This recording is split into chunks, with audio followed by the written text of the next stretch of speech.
Good afternoon. This is the final session for the day, so you made it through. And we actually had to drive up from Rochester this morning in the snow. It took us twice as much time, but I'm glad you could make it. Thank you. Thank you. So what we're going to talk about today is what we consider to be the future of the relational database, and how we're going to impact that with the startup we have here in Rochester. And the program is going to be basically a brief overview of the 50-year history of the relational database, what's happening today, and then what we see as future directions, including our work. And in the early days, the relational database was a technical response to the data management systems of the 60s, which were primarily hierarchical and network databases. And they had two major problems. One of them was when you were a programmer, you actually had to hard code the access to the data. So that sort of forced you into a hard-coded solution. And the other is that they really didn't have any ad hoc querying capabilities. In the early R&D, which was happening in the 60s, a guy named Edgar Codd came up with this mathematical theory of data relations in the relational database. And he saw it as a way of promoting what he calls data independence, so that you didn't have to hard code access to a particular piece of data. You just told the machine that this is what you're looking for. At first, it wasn't well received. It was considered too mathematical, and there was a tremendous amount of skepticism. The early days, this was his mathematical expression of what a relational table was, and it was sort of a little bit somewhat mysterious. But you all recognize that, and that's basically your rows and columns in a relational table today. The idea was fairly straightforward. It was actually well received because it was easily understood by people. But in the early days, it was plagued with performance problems because the computers just couldn't handle getting the access. In that period of the 70s, the research community tackled three major problems that actually brought the relational database into the commercial market. The first was that they developed the infrastructure for data manipulation language. Next, they worked on issues related to data normalization, and I'll go into these terms. And then finally, they tackled the hardest problem they had, which was the performance and optimization of these systems. So the issue of data normalization is kind of simply put, when you put data inside the relational database, you run into problems that with update and delete anomalies. So if a company changes its name, you want to make the change once, not 6 or 7 times throughout the database. And so that's what normalization was really trying to tackle. Language development was based on another form of mathematics, and that is called predicate calculus. And it's fairly well recognized, well-defined logical expression, and they just sort of lifted it up and made it more accessible. It's also, the language itself is also based on relational algebra. Now, this is all stuff that's been done on paper. This is sort of thinking about how do we get a language out. These two table operations, selection and projection, are complementary. One of them just reduces the number of rows, the other reduces the number of attributes. And you can see how this simple idea on paper lent itself to today's SQL Select. By 1986, a language was developed. It became standard. Everyone knows the structured query language, or SQL. It's well-defined details were laid out by the American National Standards Institute, and it keeps on reviewing its policies and definitions, so that the latest release on SQL was in 2016. Now we're really talking about the commercial years, and this is in the 80s, and this is when Oracle was released in San Francisco. There was more basic research done on the interface. There was research success with the optimization of the query. Again, this is a lot of mathematics, but they finally figured out ways to just kind of parse through a query statement and figure out the best way for the machine to do the implementation of that query.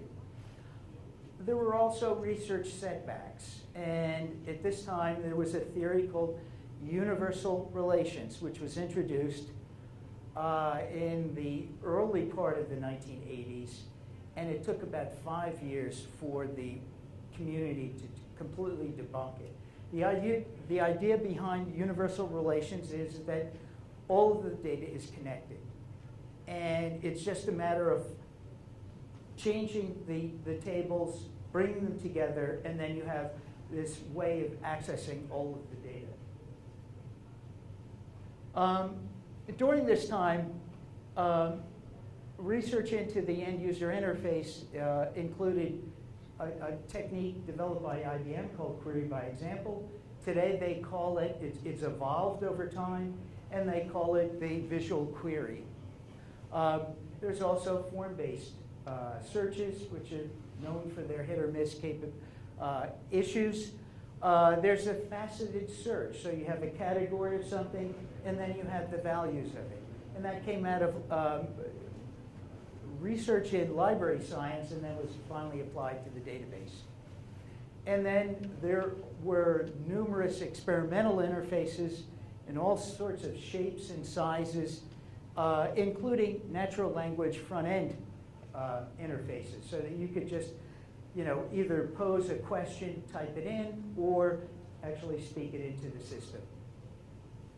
Now, it's kind of curious. I don't know how many of you were in the last session in this room where they're talking about AI, but one of the major problems with AI, which I ran into, was I was working with the databases when they had the natural language front end. They were using that for querying, and the executives at Aetna in Hartford were using it, and it was perfect. It always gave them the right answers, except that 1% of the time when it gave them a bad answer, but the executives didn't know it. And as soon as they ran into that issue, they pulled the plug and they said, look, you guys can't use this on the database anymore. So they made them just do the SQL commands in an old-fashioned way. By the late 1980s, new technologies were introduced, including object-oriented databases, data warehouses, and business intelligence. And roughly at the same time, there were a number of disruptive technologies riding right along, including Windows, the internet, and ongoing improvements to the CPU and to memory. So all of a sudden, the database, the environment for the database is changing. It's always been that way. Newer technologies have emerged to respond to the sweeping market demands by 2002, the turn of the century, and that includes NoSQL in response to enterprise applications, distributed SQL, and big data, Hadoop and SQL Hive. And now, Michael Stonebreaker is kind of an oracle, so to speak, of the database world. And he said, in 2002, it was a turning point, or 2000, it was a turning point, because at that point, the relational database, it was one of these deals where one size fit all. And he said, but now, today, that's no longer the case. There are all sorts of databases doing all sorts of specialization. And they go through issues like the cloud services, distributed databases, blockchain applications, so applications on top of the database, column-oriented databases, graph databases, even multi-model databases. And one of the things that has occurred is a slow and steady growth in terms of the NoSQL, although it hasn't taken over SQL. And the other thing is the big data is now a fairly well-known concept, but it's been elusive for most of the folks. Yet, the relational database continues to be and is, by all accounts, the most successful theory in computer science. And sales have soared. So roughly, depending on your source, they're between $30 and $50 billion in 2017. And SQL remains a standard, albeit a template in most instances for other database querying languages. The relational database today, like everything else, has strengths and weaknesses. The strengths of it is based on a solid foundation in mathematics. Its query language, SQL, is a model for other languages. And as a data store and its deployment of SQL, it is still the most powerful language or the powerful tool to retrieve data for analysis and comparison. The weaknesses of the relational database, after all these years, it still requires people to generate SQL commands by hand. And another major weakness, as you may be aware, is it just doesn't have an adequate end-user interface. Even today, there are growing database trends that include using internal AI applications to enhance searches on non-human readable data. So that's on images and on audio, and as well as on text fields to make up for all sorts of language issues that we run into. The other sort of trend that's pretty interesting is that there's the low-code database application platforms that were designed to use to bring about automation. Although if you've used these systems, I think as someone had said to me, low code is low value. It's just not flexible enough. So let me tell you a little bit about our project and what we're doing. We are opening up 3 new research areas in the relational database. One of them is we have developed an interactive decision tree that organizes the data in the database like a book index. So an end user can just simply go in and look up things the way they would in the back of a book. We've created a new layer of data connectivity and data visualization subsequently. And the database applications now can be generated entirely by automation. Our project automates, our project sort of centers on the automatic relational technology, or ART Studio, and it uses theoretical mathematics to model the relations in the data relations in the relational table, and it uses AI and as a sort of a brute force approach to create models between any 2 arbitrary tables in a database to see if there's a path there. In our research, we've discovered a new branching data model. It's basically a uniform pattern based on the parent-child data relations that exist throughout the relational database. Our project is an authoring system for this new branching data model, and it consists of a comprehensive tool set for generating interactive decision trees entirely by automation. End users navigate these trees. They use the content in the trees as keywords, and at the bottom of the tree, the system pinpoints to the information managed by the database. The Art Studio also has a WYSIWYG window editor that allows a designer to take fields from tables throughout the relational database and to access them internally so that all of a sudden they get a full, rich complement of information. We view the Studio as an end-user visualization service that renders over various web devices. So this is what the interactive decision tree looks like. So you sort of just go through, make selections. At the bottom, you reach an information window, and the window displays the information that you wanted to see. So I'm just going to briefly go about showing you, here's how it works. And then Jason Thompson will show you a demonstration of the system.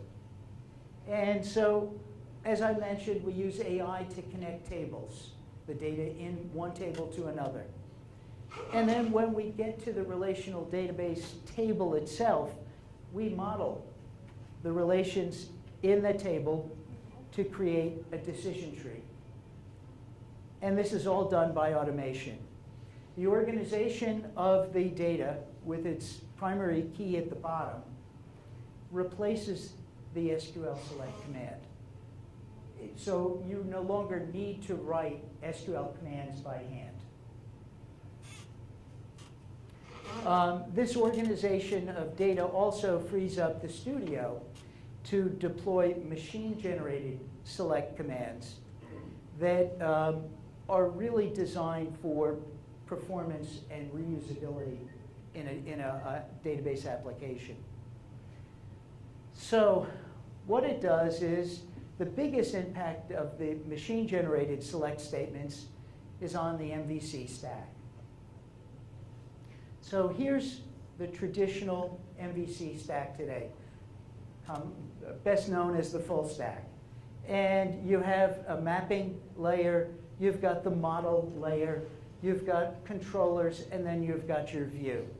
And this is all coming from the database tables at the bottom. We actually simplify that stack by using the Art Studio to literally take the data and turn it into a service, a visualization service that compresses both the model and the controller into a single component. Subsequently, the Mvc stack is fully automated. There is no need for SQL. There is no need for joins. There is no need for relational mapping. Now, this is, I don't know if you're familiar with the SQL Server. This is the AdventureWorks table that they send out when you're learning the SQL Server. And we're going to use this database as a sample to show you, walk you through just building a very simple record lookup application. And we're going to do that in less than 10 minutes. This particular database has 73 tables, and they're all connected by composite keys. So it's a pretty complicated system. Well, actually, before we jump into the demo, and any questions or?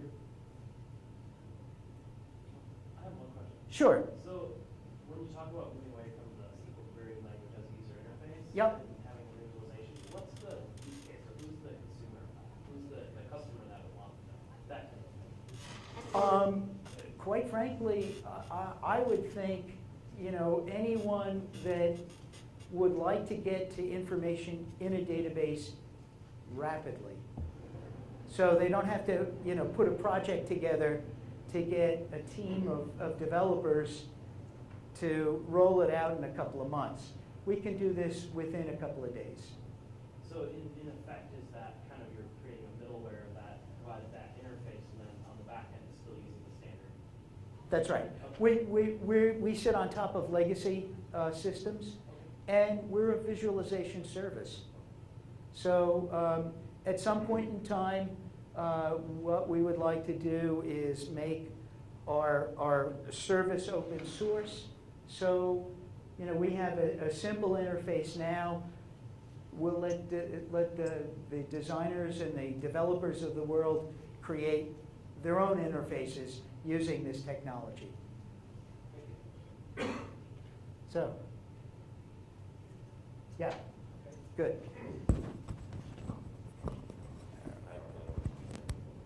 Okay. Sure. Can you guys hear me okay without maybe the microphone's close? Yeah? Okay. So let me see if I can get this.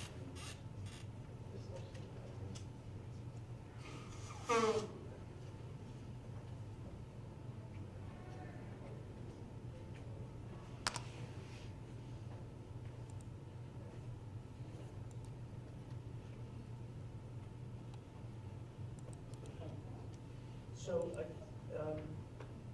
are most people here developers of database or users of database, or what's both? Yeah, I think the database is ubiquitous. I mean, everybody uses databases. The problem is that they're so technically difficult to use. Okay, so like Paul said, we're a startup in Rochester, and we're basically trying to ask the question and answer the question, can we automate database applications? In a particular database, lookup database applications. So I want to find a particular row in a table. How do I do that? Can I automate that? So this is just a kind of a proof of concept studio that we have that allows us to do that. So the first thing you do is log in, and we do have a login. Right now it's kind of just there. And what we envision is people with different roles in a company coming in and logging in to do things.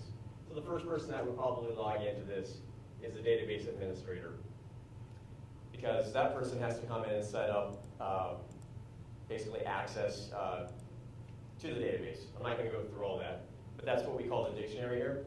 So I think hopefully when you guys were listening intently to Paul, he said some things about how do we create these paths from one table to another. That's what the dictionary does. So a database administrator would come in and say, yeah, I want to map all the paths from all these different tables to other tables, if they exist. You'd also set up, well, I don't want people to see this table because it has credit card numbers in it. I don't want people to see this table because it has passwords in it. I want people to see this table, but I don't want them to see maybe certain attributes in that table, things like that. So I'm not going to go through that because that does take a couple minutes, but that's where we create all these different paths. And then somebody else can come in, because now what we've done is we've turned this from a coding sort of process into a design process. So the next person that might come in would develop the information windows, and I already have a couple developed. So I have an information window developed for a person. And this is just a real simple sort of basic interface. And so here is kind of what your template looks like. This is how we're going to visualize the data. You can see the different properties we have. I have something called primary table, right? That's primary fields. Those are fields that are in the person table, right? So when I pinpoint a row in the person table, that's the data that I can see. Then we have related fields. Those are going to be tables that are related to the person table. So it's just related data, right? So if I pinpoint a person in the person table, I can see that person's related data. So right here I have, this is an employee table, so his job title, email address was actually split out from the person table as well. So those are just related fields that come in as well. So have that. Okay, so I already created one network of last names, and that's an index network, and I'm not going to create it on the fly here because that one takes a couple minutes as well. But we'll just kind of go through the motions of that really quick. So let's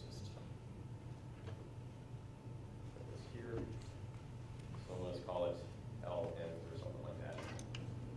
And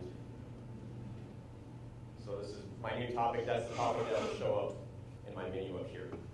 Okay, so then I'm going to hit turn. It's going to ask me, what table do I want to index? Well, I have an information window for a person, so I'm going to index the person table. And it's going to ask me, what field do I want to do that index on? I'm going to pick last names. And then what window, person, and I'm going to create what we call a bottom-up index. So here you can see, here's where I want to get to. So in this particular database, we have about 19,000 people. Okay, so that's what we're going to create the index on. So we'll cancel out of that. I'm not going to do that. So that's what this is here. It's the same network I was just creating. So here, maybe you kind of know somebody's name, but you don't know how to spell it. You just know the first two letters of it, whatever it is. That's kind of what you use this index for. So maybe here and I say, well, I know it's A, J, something like that. So I have A, B to A, N, so I go there. And I say A, J, oh yeah, this person right here. So I get to that person's data. So what's important here is that we have this table of 19,000 names, but we're able to create this network that allows me to get to a specific name in a couple clicks. So we think that's kind of interesting. So let's see, what else can we do? We have a couple other networks. We have one that's called ambient. We call it ambient because it allows you to traverse from one table to another arbitrarily. So again, if you wanted to search for people again, let's call it, I don't know.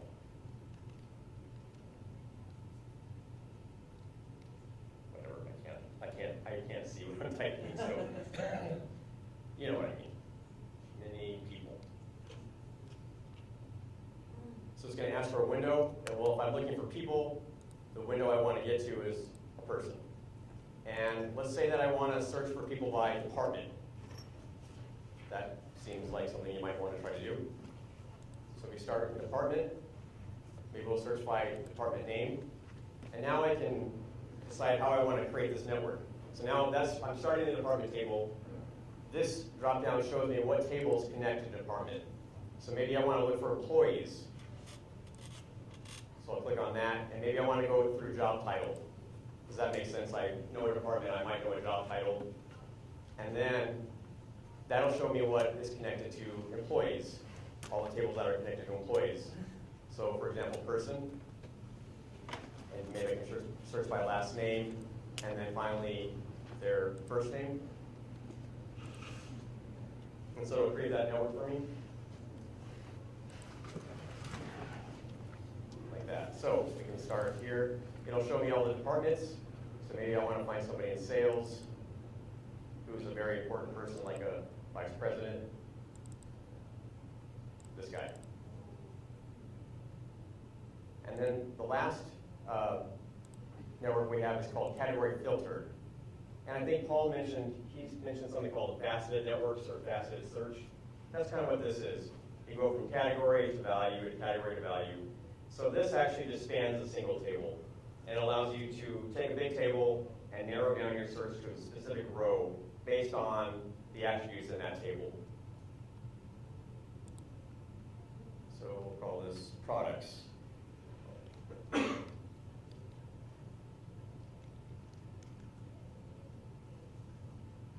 So we're going to go through a product table.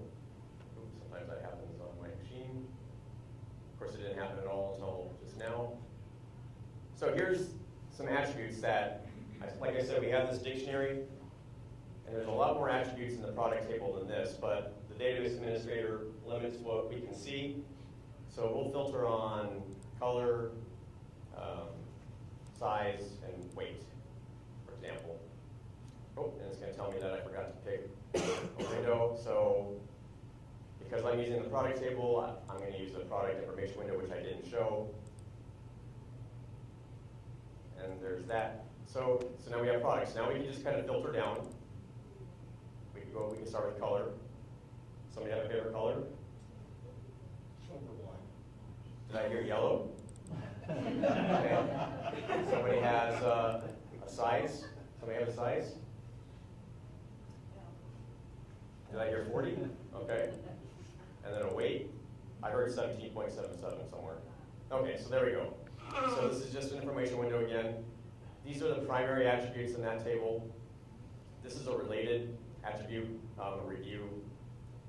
So, yeah, it's a lot. So that's kind of basically what we have. Like I said, we're trying to automate lookup database application development. This is a desktop application, somewhere between a proof of concept, somewhere and alpha beta test. And what I didn't show here is that you can take this menu system that we've just created and you can deploy it to a web application. So this list here, the information windows that I showed you that we can get to, we can deploy that and run it on a web application that would run on various types of devices. So I guess that's kind of what we have. So if you guys have any more questions for us, we'd be happy to try to answer them. Any questions? Do you see in the far future that there will be no relational database anytime soon? Pardon me, I couldn't hear. Do you see in the near future or far future that there will be no relational database? Because I saw the sales numbers going so up. No, I actually, But there is a talk about like, NoSQL, MongoDB, and all that. actually, the strength of the relational database is the capability to do this sort of automation. So when you think about it, to program what Jason just did in, 8 minutes, he created 3 different menu access, 3 different windows, and these are real applications that you could, on your mobile device, you can look up information. That's incredible. We're really exploiting the best that the relational database has. And I think that's probably part of the problem right now, is that the relational database is too difficult. It shouldn't be that way. It should be much easier. It's mathematics. This is foolproof stuff, it's bulletproof. So, I mean, that's exciting stuff. I mean, we're not doing anything terribly earth-shattering, but what we are trying to do is exploit the principles of relational database. So a lot of things that we did here, we're exploiting referential integrity, right? We know there's referential integrity in the tables. Between tables, we're just extending that to say, well, if I want to start a department and get to person, how do I do that? Just creating a path, going from primary key, foreign key, primary key, foreign key. If there's a path there and it exists, we find it. And we tell the user, if you want that network, go ahead and make it. So I guess that's the question. Are you just blocking the primary foreign key relationships, or like I was kind of interpreting from one of your earlier slides that you're actually like hitting data and like looking at index clustering and say these things seem to be related, or these are chunks of related data, or are you? I shouldn't say. I don't mean to say Jeff, but I mean like in this case it looks like you are just blocking the integrity referential.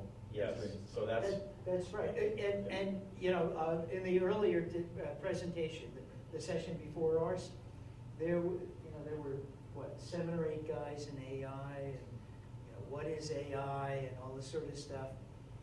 It's brute force. It's a brute force search. But the thing is that you couldn't ask a person to do that. And there's no reason why you should. But you can use AI to do that, and that's exactly what it's suited to do. Now, I think when I was listening to what they were talking about, AI is really all about identifying rules. And right now, we don't understand what the rules are on why an arbitrary pair of tables in a database can be related and why they're not. And that's a whole other question, though. I think that's domain specific too, right? Well, it's the designer. Yeah, it's the designer had conjured up something. But I think what we're bringing to the table that's really interesting is all the time and effort the designer put into putting the table together, the system, that's not lost. we're just automating that whole thing, and we're just expressing it in a different way. So, when you compare to relational database and nowadays, NoSQL, no relation, like JSON format, and all Mhm. databases that are coming, when you take AI and then use it with relational and non-relational database, Mhm. which one do you think is more complicated and difficult as per you, or? Actually, what's really interesting is the mathematical theory we're using to model the data relations. The way it looks at the data, it looks at data in three-dimensional space. It doesn't, so up until this point, the computer science field has always looked at data through the lens of what they see on paper. This theory says, oh, it doesn't matter. It's three-dimensional stuff. We know everything has a value and everything has an address. And if they have a value and an address, we can use the same technology in a NoSQL environment as in a relational environment. That shouldn't be a problem. As a matter of fact, what we can do is, we intend, one of our future projects is to put an end user interface to big data. Which is, again, this is easy stuff. Because we've gone through all of the hard stuff, so. Yeah. Towards the beginning, you had a slide Yeah. saying that the revenue for relational databases seems to be dropping. Do you think that's because, did I interpret that right? No, as a matter of fact, what I found astounding, and I didn't even make a claim about whether it was dropping or, the claims initially, when NoSQL was introduced, the pundits were saying they're going to eat SQL. Okay. That's what they were saying and that hasn't borne out. It's been what, over 10, 15 years. They've got steady, percentage. I misread your slide. Yeah. The SQL continues to increase in revenues.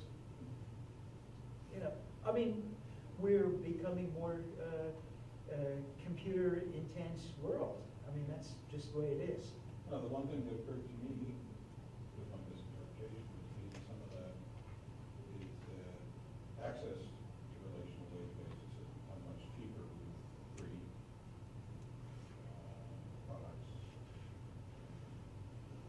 opposed to company proprietary products. MySQL, Postgres. Oh, well, you mean the engines themselves? The engines have become Yeah. either cheaper or free, and so therefore the revenues are growing.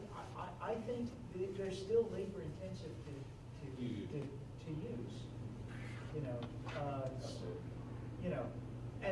And that's the area that we're addressing. That's where we see is being able to use advanced technologies to just automate. Right, so the special for ad hoc. Right.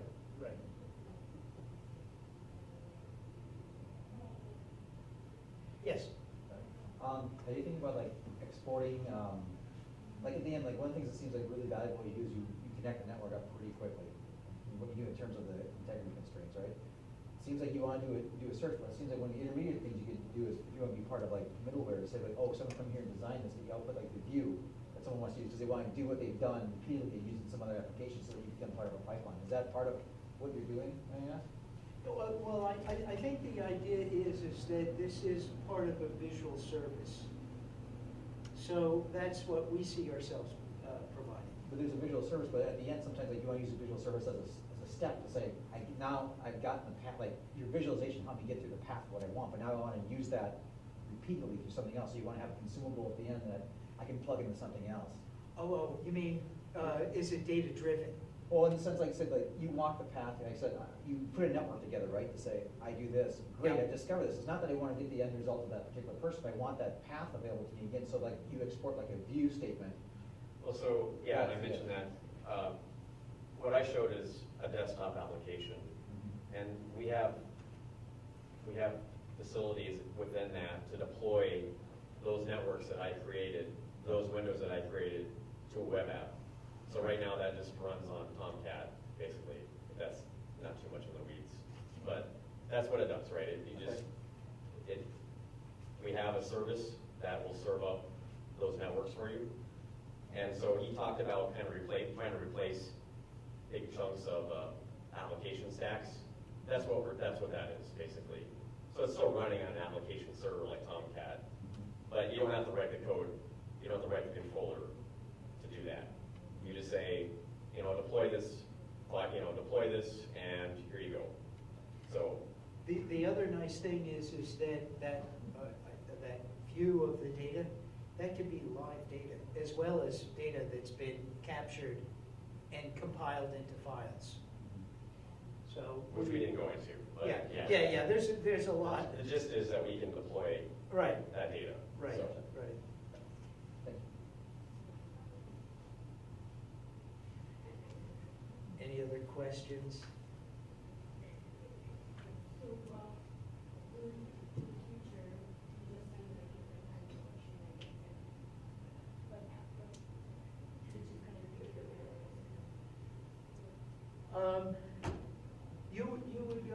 You would go through the index, that decision tree, and the decision tree eventually allows you to pinpoint the information. So if I say I have a lot of items on leave, in the department, with the salary range, I get something of X, Y, Z. That's right. That's right. And the issue there is that you can do that at a very high level without knowing anything about SQL, the database design, the employee's how to spell the employee's last name, all of those details. It's really immaterial. So on Power BI, if you go Microsoft Power BI, if you program all that stuff, it is doing that. So what is the difference between your application and Power BI?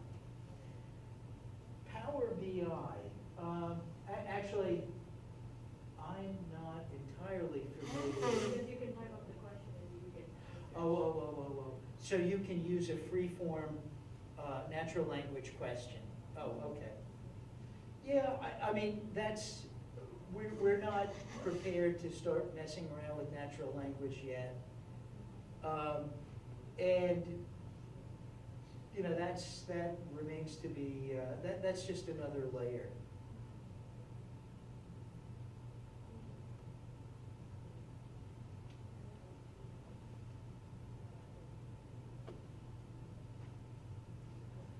Any other questions?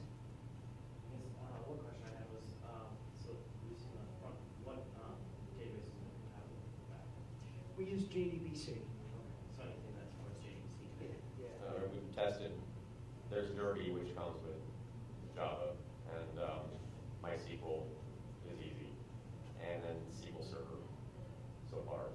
But in principle, you can connect to it.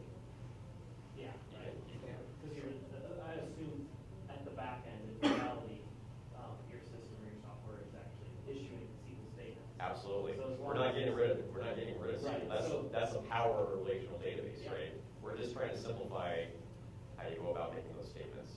What happens if you have a table that has 1 million rows, What do you mean? like your name table? Well, that's why we think that index structure network, the first network I showed of last names, we think that's why that's a real powerful sort of way, because it's a little bit more trivial. I'm talking about 20,000 rows, but we were able to pinpoint a name within 2 clicks. That's before. The way the index structures are created, you specify how many items you want in a row, or in a list. And what it does is, there's a recursive algorithm that says, oh, okay, let me break this into 35, and then take that and break that into 35, and it keeps on just bubbling up. So in a 1.2 million record table, you can pinpoint something within 4 lists, assuming you have lists that are no longer than 35.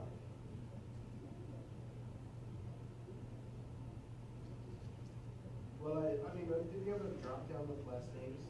Yeah, but it was AN to AZ, Okay.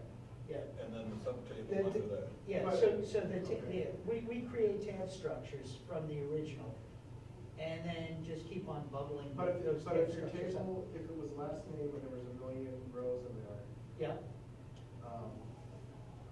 you automatically break it up? yeah. Well, that's, if you want to do that, network, that's what you do. For a cat, for an index network, that's what you do. If you're to do like a faceted search, that's a little bit different, right?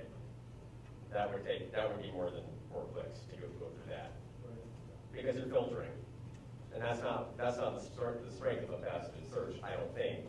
The strength of the faceted search is to be able to arbitrarily filter, or filter at an arbitrary depth, basically. Right? The more attributes I filter on, the more likely I am to be able to pinpoint my information. I have all the columns, all the column attributes available to me to filter, then it's a good chance that the person, even if they don't know what they're exactly looking for, they just know some of its attributes, will be able to get to a primary key. So. Just out of curiosity, what yours, do you have a table with 1 million records in it, or? Well, yeah, I mean, I work with data that has that. And Or- that's not uncommon. But I think what's unique is being able to create this index in a bottom-up way, so that you're just kind of creating these intervals, and it just keeps on bubbling up. And then you can, the end user can, within 4 lists, pinpoint one name.